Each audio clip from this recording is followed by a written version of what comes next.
Hello all, and welcome to this new QWave episode. Today we have a wonderful panel. Maybe I will switch a little bit this. We will be talking about Europe in general, the quantum ecosystem, and the key recommendations that from the European quantum strategy that we did from QuIC, the European Quantum Industry Consortium. Today we have a panel composed of some of our QuIC governing board members. I will introduce them shortly, but first I want to let you know where you can download our position paper with all the information that we have shared with a lot of people, and also that all of our, well, most of our members, like around 60 of them, contributed to this position paper. And today we have three of the leaders of some chapters that we share with us their insights and knowledge. The position paper can be downloaded in our website under publications in the top bar, but also you can easily scan this QR code and it will lead you to the website where it is. And then you can download the PDF version. Also, as usual, for those who don't really know QuIC, so QuIC is the European Quantum Industry Consortium. We are the voice of the quantum industry in Europe, and we are a non-profit association established back in 2021. So right now we are 4 years old. And the main mission that QuIC has is to strengthen the quantum technology industry and position Europe as a global leader of the sector. Also, we want to serve as a collaboration hub and to gather industry leaders, investors, and end users. Also, we have an event, an internal quick event only for members and affiliates. That is the QVC Summit. This year is going to be in Geneva, hosted by CERN also. And you can register now if you are a member or an affiliate. And if you happen to not be one of our members or affiliates, and you want to attend, please write me directly or info@quic.org or anyone from QuIC.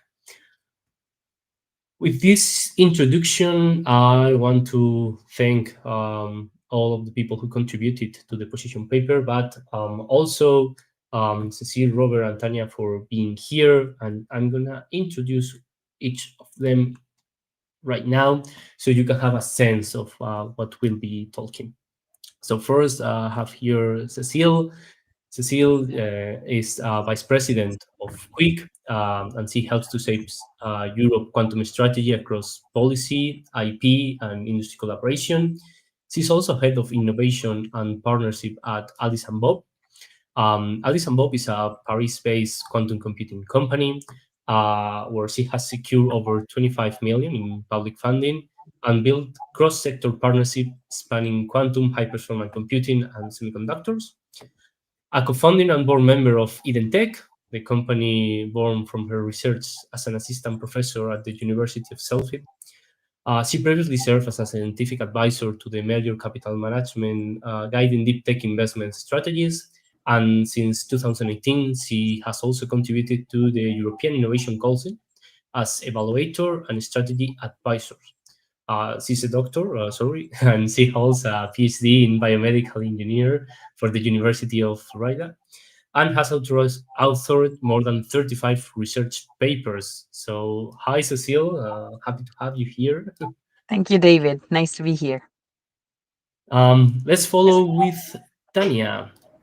Also a doctor. Tanya Suarez is the founder and CEO of IoT Thrive, a London-based deep tech accelerator with offices in Singapore, and CEO of BluSpecs, a strategic advisor firm operating at the intersection of advanced technology, business, and policy. With over 20 years of experience in tech strategy, venture building, and market development, She has worked with institutions such as the UK Ministry of Defence and NATO Diana, and has delivered keynotes and moderated panels for global platforms, including The Economist, the AI Summit, the Global IoT and Edge Summit, and many others. She serves as the board of the Trinity Business School and the European Quantum Industry Consortium, and previously on the board of AIoT.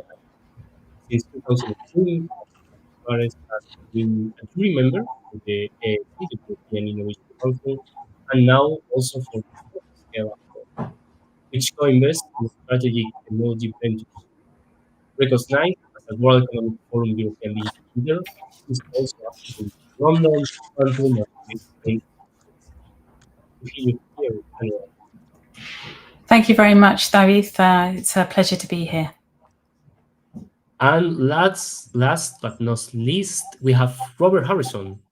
Robert is a board member of QuIC, bringing expertise at the intersection of physics, law, and governance. He studied physics at the Oxford University and holds a PhD in semiconductor physics, as well as legal qualifications. Robert began his career at the European Patent Office before moving into industry as a corporate AP counsel for IBM and WH Gore Associates. He later founded Sonberg Harrison, a law firm focused on intellectual property, innovation and technology law. Today, he advises startups as a non-executive director, guiding governance, intellectual property, and business strategies in deep tech industries. Hello, Robert. Happy to have you here. Thank you, David. Okay. First of all, I want to ask you, is like everything good? My mic is okay and everything. Can you hear me? It's much better now. It was there was some you were interrupted for a while. Okay. Sorry for that. Happy to have you all here. And just as a quick start, I will say that the chat in YouTube and LinkedIn is open, so you can post your questions there.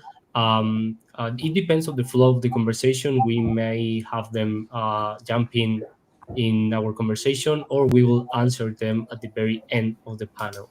So today's like more panel wise. It's not we won't have like a speaking slot and then a panel. It's going to be just a full panel. But talking about these important things like the European quantum strategy and also our position paper. So let's start. Let's begin with the European ambition and governance. And this question is for you, Cécile. So in our position papers, we call for a governance framework that balance top-down instruments, like for example Euro HPC, and also bottom-up innovation. So how do we avoid the fragmentation and how do we avoid like repeating use cases or tasks? Yeah, that's an excellent point. I mean, for the European quantum strategy, we definitely need both the scale and infrastructure that Euro HPC brings us, but also the agility and the innovation from the startups and the SMEs. Both must exist.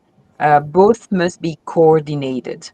And that's why we emphasize that we need a European quantum coordination office that would allow us to take into consideration that both sides of innovation happen. This would allow us not only to make sure that scale and infrastructure is taken care of with agility and innovation, but also that the national strategies are coordinated and the GUs that are being put in place, that everything is coordinated. We need to make sure that there's no silos. And that's why there is clusters, and this coordination office would take care to make sure that the clusters are talking to each other. And finally, it must be clear where the interfaces are between the public programs and the private innovation pipelines. So a lot of coordination that justifies having an office on its own. Yeah, I think that's really a good point, actually. I mean, we're a little bit skeptical about whether the Euro HPC joint undertaking can actually manage all of this because of their current experiences, obviously, within the purchase of high performance computers. And we know that the European Union, or the European Commission, beg your pardon, thinks that the Euro HPC joint undertaking might be the right body to put it in. But as you said, Cécile, I think we really need to make certain that we have a proper quantum coordination office with its own mandate to help support the European quantum innovation system. But I'd like to go on to another aspect of governance, if I may, and that is actually the private governance, the governance of companies that are engaged in the quantum ecosystem, because I think that's one of the areas that we tend to overlook a little bit, just how important it is to have good functioning companies. Obviously, we've seen with Alice and Bob an excellent functioning company, and there's a number of good examples, quantum companies around Europe, but we've also seen in deep tech companies that have a lot of potential but have failed to actually implement that potential because they've not gone into governance structures, they've not really looked for the right markets. And I think that's also something that we need to be thinking about within the quantum ecosystem in Europe to ensure that we take some of the best practices in the management, in the governance of deep tech companies from around the world to really improve the quantum ecosystem in Europe. That's great. And building upon that and talking about the silos and the different clusters that Cécile was talking about, so that would be like the optimistic view. So if we can manage to do so and to talk to each other, it will be great. But on the more downside part or the less optimistic side, if we do have this like fragmentation, or we are not able to coordinate ourselves or Europe within that. Do you think, or like both Cecilia and Robert, that we have a risk to like miss this governance and became a customer rather than a leader? So we as we know, we want to put Europe as a leader in quantum technologies. So it can it happen? Yeah, definitely. And it's not only the risk that we become more users rather than actors in the domain, but it's also a waste of resources. If we Yeah. don't coordinate, we will duplicate the financial resources into doing twice the same thing. So coordination doesn't only make sense in the sense that we want to become actors, but also in the sense that we want to be smart with the resources we have. Yeah. And I think, history shows exactly that as a risk. 40 years ago, Europe was one of the world's leading semiconductor producers, but we didn't really move up to the next stage after the defense industry stopped a lot of their expenditure after the fall of the Berlin Wall, for example. And as a result of that, we've let leadership move to other parts of the world, whether that's China, whether that's Taiwan, whether that's the United States. And it's only now that we're trying to catch up within the semiconductor field. And that is something we really, really, really got to avoid in the quantum technology and future and other emerging technologies.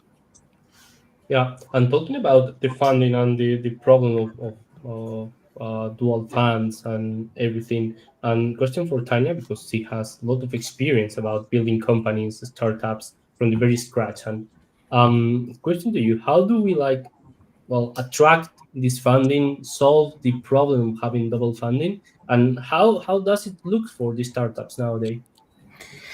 So by double funding, you mean what exactly? Sorry, David? So what she was saying, if like we don't have a correct coordination, we might have a startup that are funding for one thing and other like maybe research centers that are funding for the same investigation or use case. Yeah, so I think I'll come back to other challenges, but also opportunities that the funding landscape presents for European quantum startups and scale-ups. I think that's really where we need to focus. But just specifically on that point, that's a difference between a directed economy, which actually picks the winners or says, you guys, you need to do this, and here's the money, versus a free market economy. So I don't think that there is necessarily double funding. I think that that there need to be open and transparent instruments that are absolutely open to the best of the best, regardless of where they come from. So if the best of the best happens to be a university research group that can create a spin out and generate something absolutely amazing, well, we should do that. We should fund that. If the best of the best is a small startup that is kind of like, somebody with an amazing idea that has to bring a CTO in with, quantum physics or some other really super technical skills, then we should also kind of find the mechanisms to do that. And then finally, the scale ups, right? We should let them come to us with their plans. And this is absolutely what happens at the European Innovation Council with the STEP Scale Up Programme. We, in the juries, we take each case as it is presented to us. And believe me, we do a very, very thorough job of grilling them on their team, on their scale-up channels and their go-to-markets, on their talent pool, on how they're incentivizing their best and their brightest in their companies to remain with them and not jump ship and go somewhere else. So I think that it's not about double funding at all. It's about making sure that the funding that there is goes to the best. And talking about funding and scale ups is a really good point. And maybe an open question. How do you see like the funding landscape, and also how do you see like the funding for startups versus the scale up? Because as far as I know, there is a lot of funding for like startups and how to like actually like build the startup. But I don't see so many, and I may be wrong, about scaling up or getting a company that is well established and try to put these companies on the upper front. So, I mean, it's a general common complaint that we really don't have the scale-up funding that you might have in the United States. And obviously the Commission is trying to introduce some new instruments with the European Investment Bank with the scale-up fund, or Deep Tech Scale-up Fund, I think it's being called, which will help at least de-risk some of that. What we really going to need to start getting into this cycle where people make money through their startups and through their scale-ups and then put it back into the innovation system. That requires obviously a little bit more time, because we need to get that. We are starting to get it.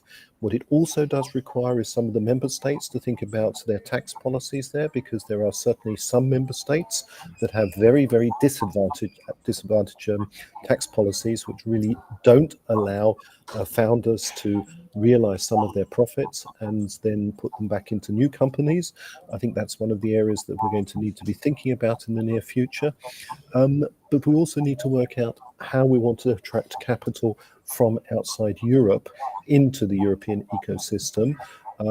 There's some reports that you may have seen that suggest that actually capital is looking outside the United States for some interesting opportunities. And so we need to think about how we can actually direct those into the European ecosystem.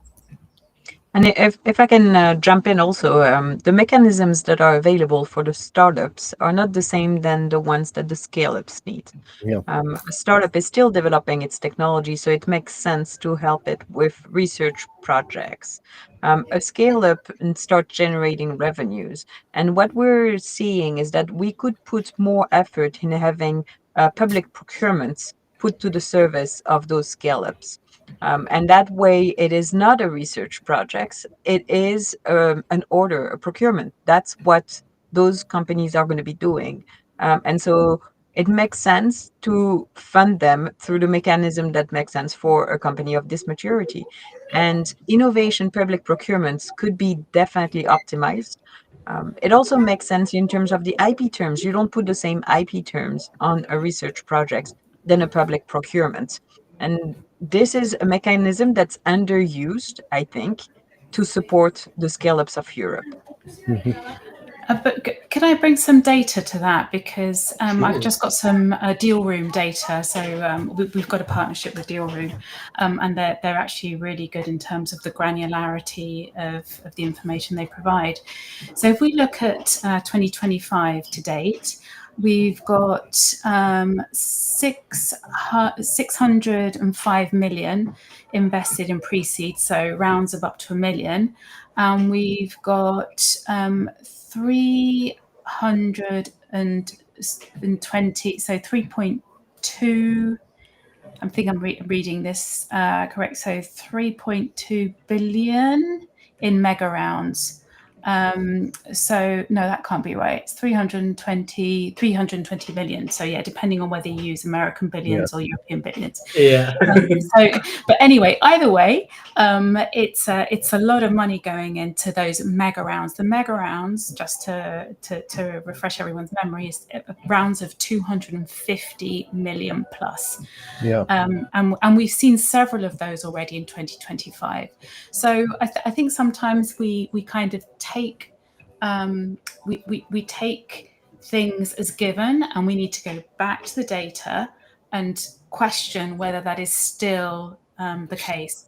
And I'd also like to come back on Cécile's point. So, and that's the procurement, right? So facilitating that procurement, that is absolutely critical to de-risk investment.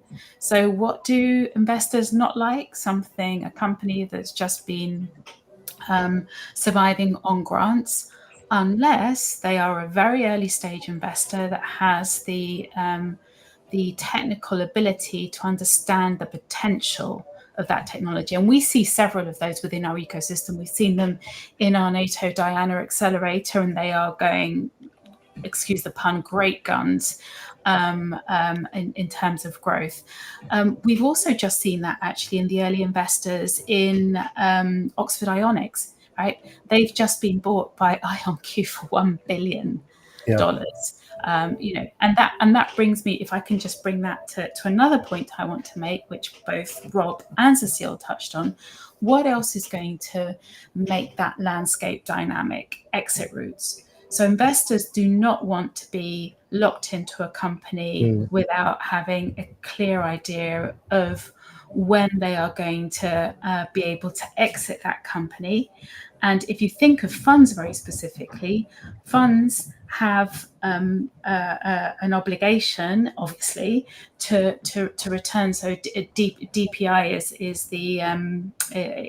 the metric that's used to return money to their investors, to their LPs, right? So that also means that at some stage, and you can have patient capital, but at some stage, those investors that invest in the funds themselves will be saying, can I have my money back times 3, times 4? Yeah, and that actually, that means that we do really need to strengthen a lot the capital markets within Europe. I mean, why do a lot of European companies, I'm not just speaking within the quantum field, but a lot of European companies goes to NASDAQ in the United States in order to do their IPOs? We're not really seeing that sort of activity within continental Europe. At London Stock Exchange, slightly different, I acknowledge, by the way, on that one. And I think that's a very point.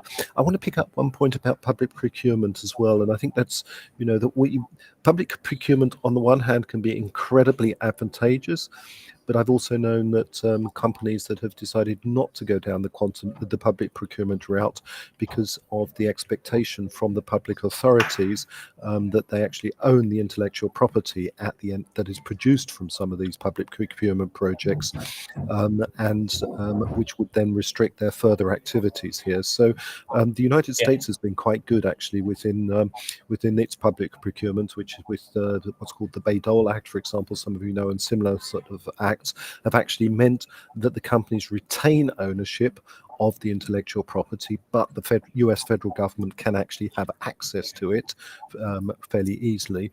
Whereas, unfortunately, we've seen in Europe the expectation that the public authorities actually own all of the intellectual property that is developed out of such public procurement contracts, and will be prepared to license it back, but under somewhat restrictive conditions.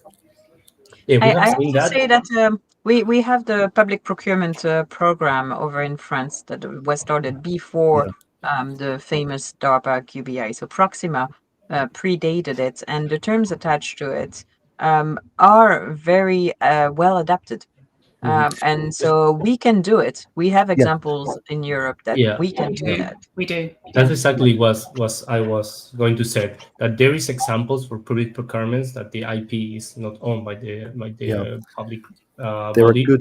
There are good examples and there are bad examples. That's right. Yeah. And talking about these kind of things, you discussed it and you gave numbers about the investment, and we know it's not a secret that US is investing a lot in quantum technologies, and not only in the US, also here in Europe. And we were talking about IP. So question maybe Robert or Tanya or Cécile even, how can we protect the European IP from like being taken to, like, for example, US companies acquiring European companies and getting the IP, or when they invest at some point with some percentage? How can we protect this and prevent the IP leakage? Hard question. Well, yes. I mean, at least nominally there are mechanisms. Tanya's just talked about Oxford Ionics, and I believe that there are some the conditions that are attached to that sale by the UK government meant that the intellectual property, at least a lot of it, had to remain within the United Kingdom. But we also want to encourage international cooperation, and that's the important thing about it as well. And I think it's, on the one hand, it's in putting mechanisms in place to encourage intellectual property, the knowledge, and I don't mean just patents, but I mean all of that processing knowledge and the like, to keep it within the European Union, within the member states of the European Union, with good economic conditions to enable us to do it. There, as I say, there are mechanisms. There's investment control regulations from the European Union and from the member states, unfortunately not harmonized. There is requirements under Horizon Europe grants, for example, that if you want to transfer the intellectual property, then you actually have, outside of Europe, you would have to get permission from the Commission. I say that tends to be ignored in my experience, but that's the rules that are actually there. But I think the most important thing is that we need to think about how to have an open, collaborative ecosystem with partners who play by the same rules. And then I don't think we need to worry so much about the transfer of intellectual property out of the European Union. But we've also got these gateposts in place, these guidelines in place, which could be enforced if there is abuse of such market mechanisms. So if I can also come back on a couple of things that Rob's I think alluded to. So IP is not just patents, right? So patents are the most obvious expression of technical proprietary knowledge, but there are many, many other mechanisms. And for me, know-how is absolutely critical. If you look at TSMC and what they do, nobody in the world can do what TSMC does. Right? And part of their secret sauce is absolutely process, for one, but secondly, culture. Right? So the culture that they have at TSMC is a culture that would be, I don't know if it would be impossible to replicate in Europe. We would have a different version of it, right? So I'm not going to say we couldn't create something that would have that absolutely unique culture that would not be transferred along with the intellectual written property rights pertaining to a particular quantum solution. So that's something that I think that we need to work a lot more on. So we should look at the whole of that knowledge base, what part of this is protected through whichever mechanism, but what part of it is also protected through access to talent. We've just seen in AI, the massive bidding wars that are going on, $100 million signing bonuses. Like, excuse me? It's just like, I'm obviously very non-American, but I would not like to have a company where you had to pay them $100 million to join your company. I just wouldn't want that kind of team. Anyway, we do have some really good companies which have got some really strong cultures, which means that people do not move from those companies. That's what I wanted to address. And that was my point. My point was a broader one around recognizing that and actually also incorporating that into into our approach to protecting our knowledge base. It's not just about the patent. It is also about the patents, don't get me wrong, but there's something bigger. Yeah. And I think that's where Europe really has an edge.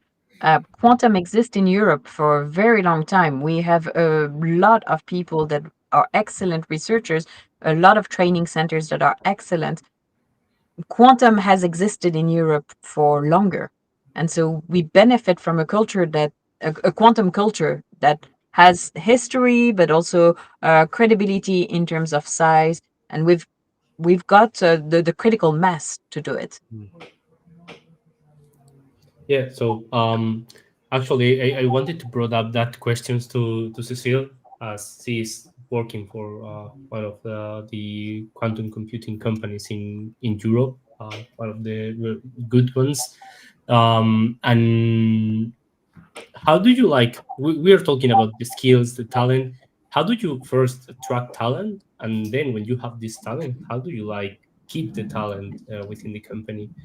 Yeah, so attracting talents, and we've just published a massive recruitment plan. So by next summer, we aim at being 250, and right now we're 170. So you can see Wow. that it is a massive recruitment plan. Attracting talent is tricky. We know that over in the US, the talents we attract would make twice the salary that we can offer. But on the other hand, we're not attracting the people that have the same vision of their life. They know that if they stay in Europe, there is a value on their private life. There is flexibility in work, and we also have a culture that's quite fun inside of Alice and Bob. We value that very much. Every Wednesday afternoon we've got snacky time where we always get snacks, like sweet snacks. Monday morning, the first company-wide meeting is with croissant and pain au chocolat.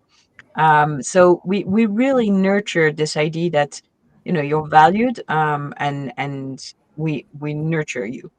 And inside of the company also there is this willingness in sharing and understanding everyone's role and knowledge. Honestly, I came into quantum. I didn't know. I mean, I came in Alice and Bob. I didn't know much about quantum, and I did ask a bunch of stupid questions like, "Are we going to accelerate Tetris?" We're No not. question is stupid. No, and I they disagree. didn't make me feel stupid. Now I realize how stupid my question was.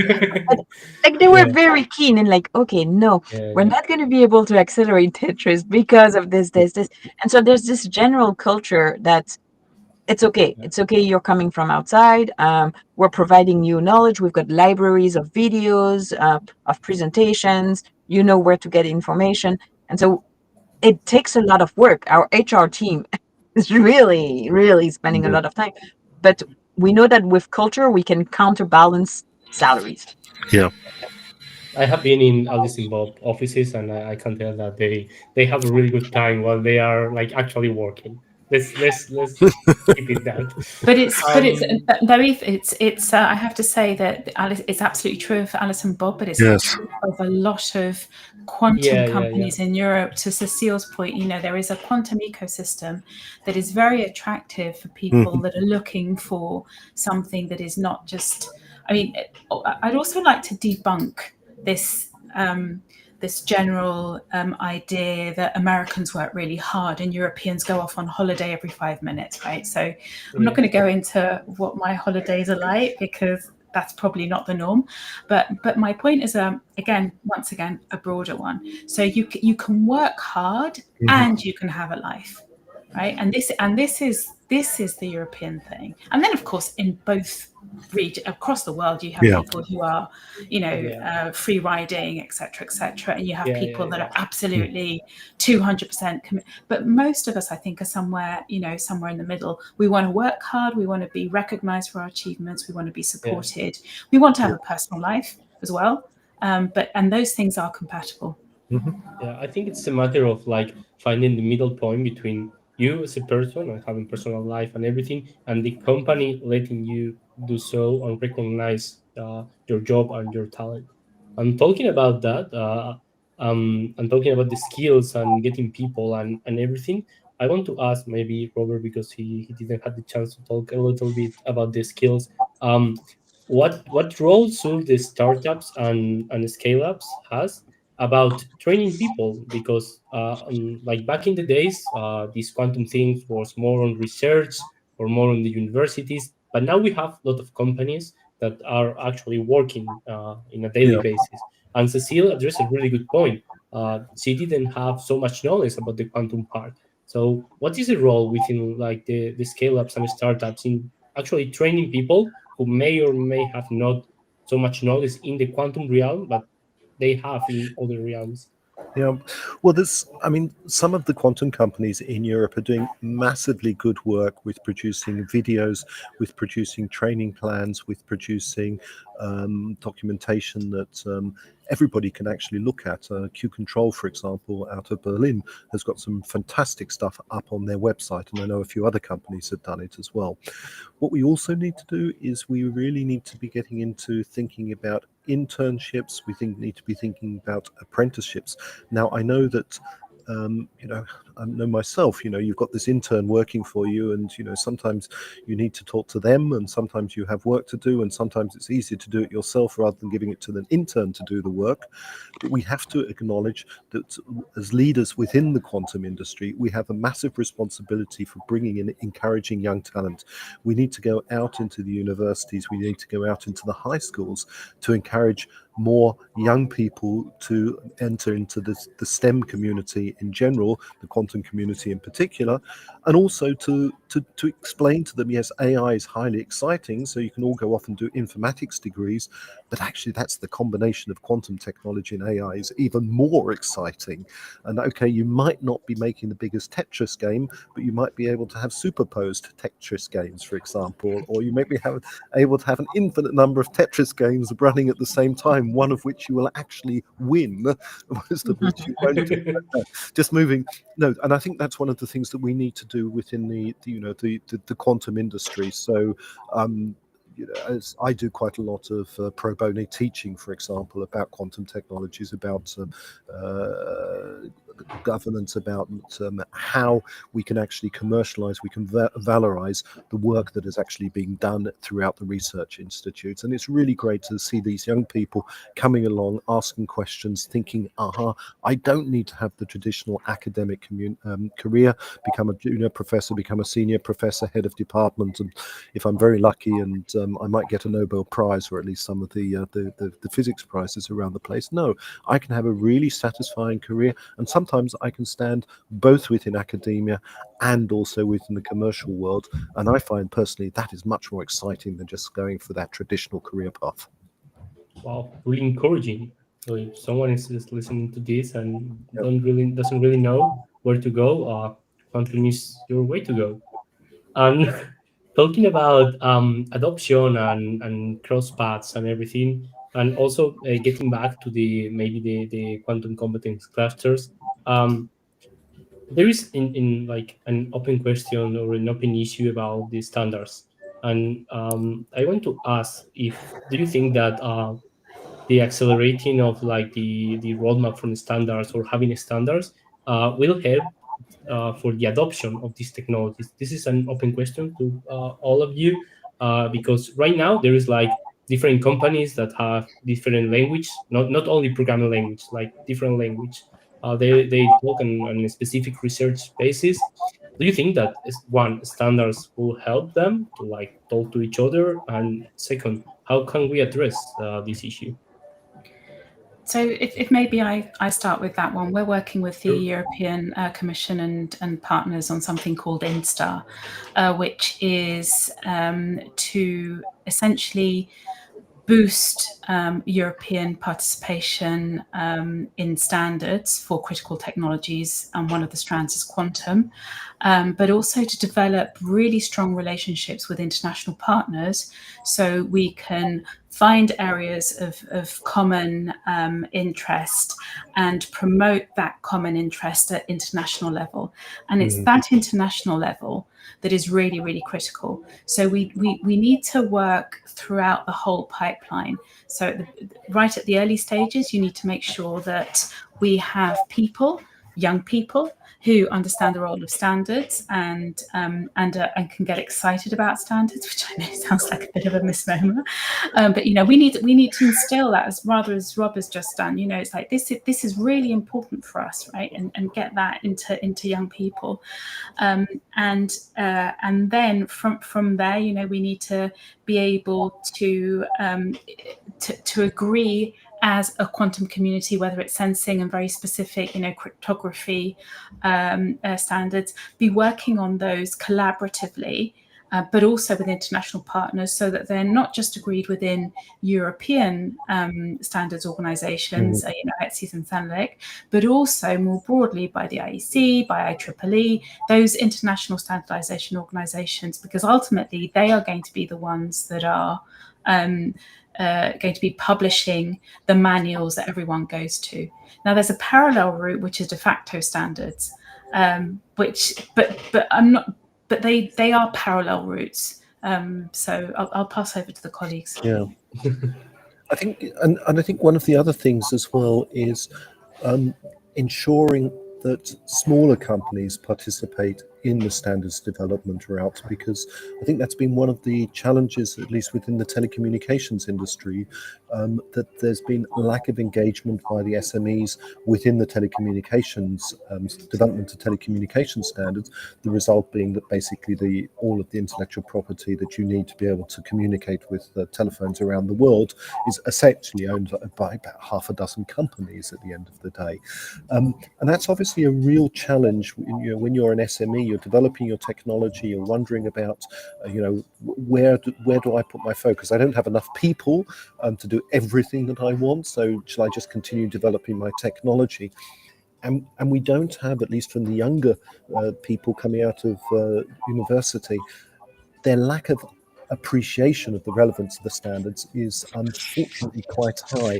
So whereas they would invest in developing their technologies, they tend not to think about, okay, well, I need to go and attend, a German DIN meeting, or a French AFNOR meeting, or a British Standards Institute meeting, for example, where I can actually encourage people to use to adopt my technology, or where I can also learn how to adapt my technology to fit into future standards.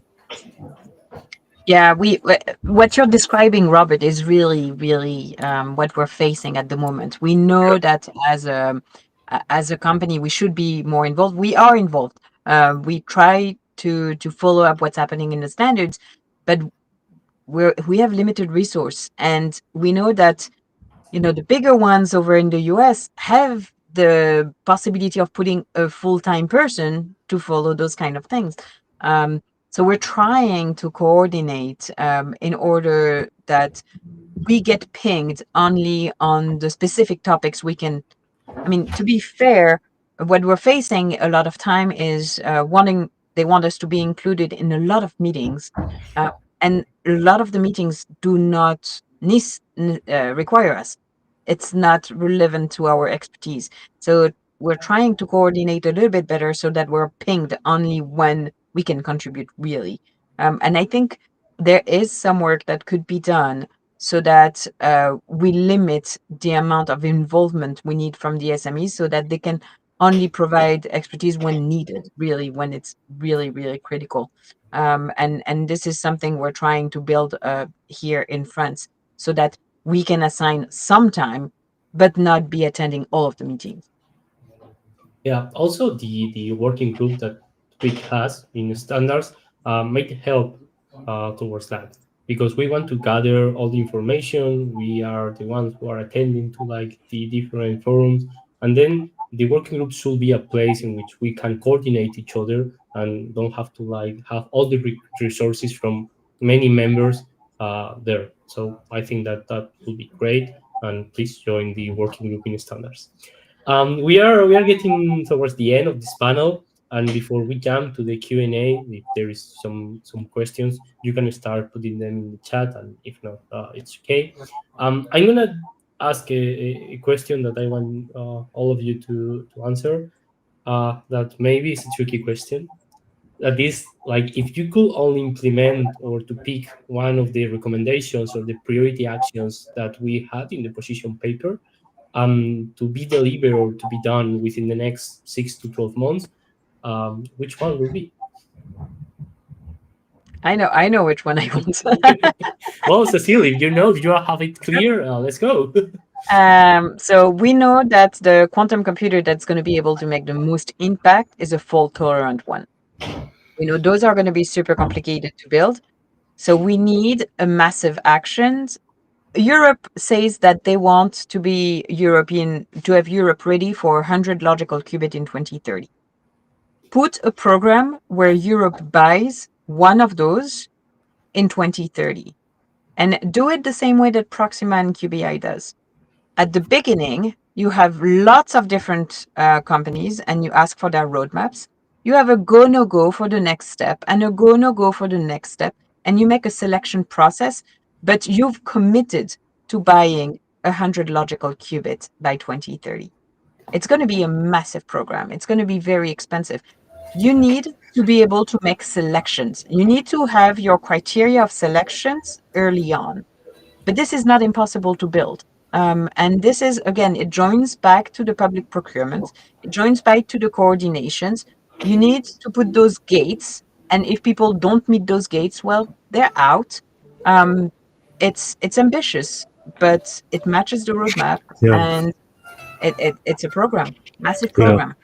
I can thoroughly support that, and the commission, when they were talking about the development of what they originally called the sustainability pilot lines, was only going to fund 2 pilot lines, was really going to make the selection. At the end of the day, they've decided to fund effectively every proposal that was put in, which means that the money has been spread much more thinly than it could possibly have been done. And I think, Cécile, what have we got? 5, 6 technologies that are going to offer quantum computing. They're all going to have their advantages in some way or another. But really to put a focus, as we have suggested within the paper, on getting the 100 error corrected qubits by 2030, there's only about 2 or 3 technologies that is really going to achieve that. And if we said, okay, that is the real focus, and we will put Europe's effort, and it's not just an Alice and Bob France efforts, it's German companies, it's Spanish companies, it's Scandinavian companies, Benelux companies, all contributing towards getting that in place. I think you're absolutely right. I think I was thinking when David said that, what would be my preferred option. I think you've really picked out the one option that could really move the European quantum system forward. So I have a different one, which is related to, as you can imagine, Cécile. But it dovetails nicely actually into both the comments made by Cécile and Rob. And mine is about streamlining intra-European mergers and acquisitions. We have a fragmented ecosystem. There are going to be many opportunities for the current quite dispersed and heterogeneous startup ecosystem to consolidate, cohere, and essentially grow scale through that process. For that to be able to happen in any way, shape, or form, we absolutely need to simplify the rules around intra-European M&A activity. It's far too complex. It takes too long. It's super bureaucratic, and I don't know whether any of you have seen the high-level conference where Mario Draghi looked at the Draghi report a year on, but he was actually quite damning again about the amount of bureaucracy we have in Europe. And I'm bullish on Europe on a whole load of things, and I'll come back to maybe if we've got time some of the figures that will back up my statement on that. But absolutely, let's make that much more agile and fit for purpose. Yeah, I think it's before Cecilia it's excuse me, Cécile inspired me to go on about 100 qubits. I was actually going to pick out the single company formation, because I think that's one of the most important things that we can do. I was at a conference this week in Berlin where the guy said where the guy said, it'd taken him 3 months to set up a company in Germany to do quantum technologies. By the time he got his tax number, I can also say that I set up a company in Germany at the end of last year and finally got my intra-EU tax number in February, which, that is absolutely crazy that we spend so much time doing it. And we are developing within QuIC a paper on the 28th, what's called the 28th company regime. We are going to be really pushing this as well, because that is going to simplify a lot of the mergers and acquisitions that Tanya has been talking about. If we only have to merge one corporate entity throughout Europe, which will allow us to get talent from throughout Europe, but will allow their talent to remain local if they want to remain local in their offices in Bucharest, in Helsinki, or in Lisbon, but work for the same company. So I agree as well. Yeah. So thank you all. I'm gonna get to the Q&A as we don't have much time. I don't really see questions. I only see like cheering. So people saying that the conversation is super insightful. Pilar from QCentroid says that she agrees with Tanya that merge acquisition will be on top of the table. So yeah, I think that we have like a mix of top recommendations. David, maybe we just sort of say, this is going to be a living document in essence. I mean, it's there, but Yeah, of course. one of the things that QuIC members will be aware of is that we do have a board working group which is going to be talking about how can we continue to make input into the various European Commission, European Investment Bank, Parliament, and things like that. So we're always delighted to hear of ideas that we haven't got in this original document, but would have developed, and as we see it. So do feel free, anybody who's listening to us here, to come back to us. The group is coordinated by Cécile, and we are still thinking of new things, and we will have new proposals coming up in the next few years. Yeah, totally. So one thing that Rob brought, and I think it's important that we can disclose, that we will have position papers in the 18th regime and also the European Innovation Act. So we didn't say anything. Well, the members know, but if you are not a member, you may not know this.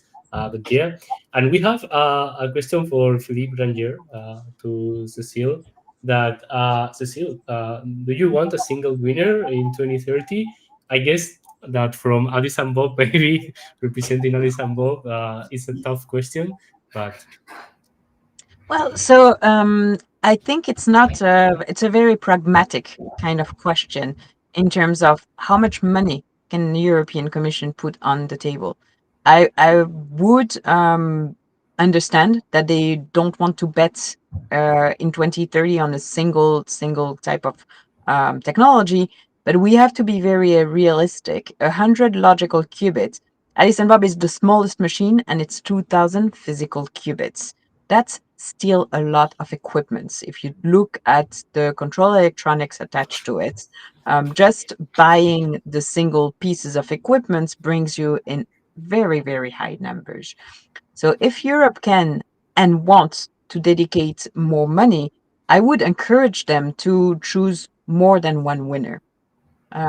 But we have to be pragmatic.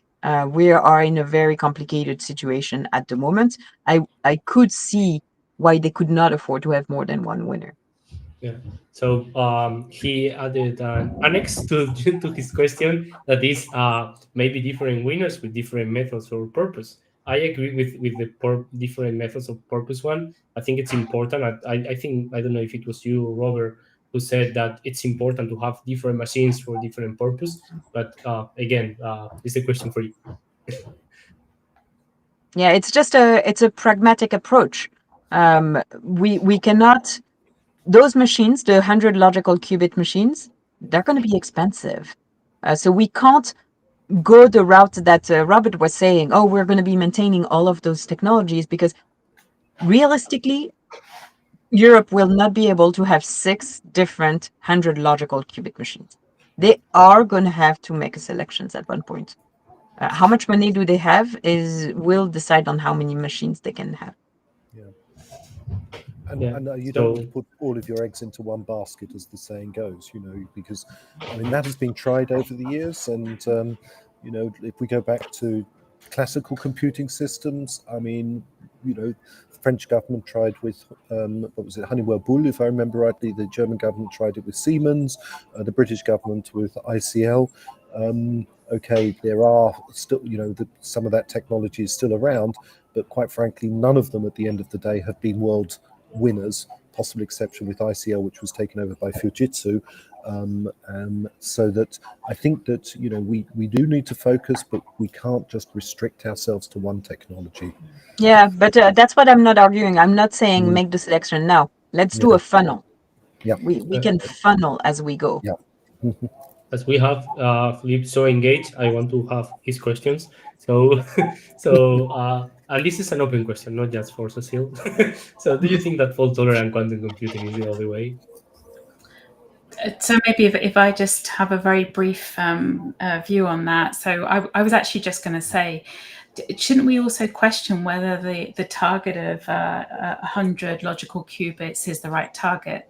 Maybe we need to think about more what that enables us to do, and therefore put the challenge in a way that you can address it through fault-tolerant computing, or you can address it through other mechanisms. Maybe there are other ways to do that. Maybe that would be my preferred way of doing it. So not focus on a rather arbitrary figure. Why 100? Why not 101? Why not 99?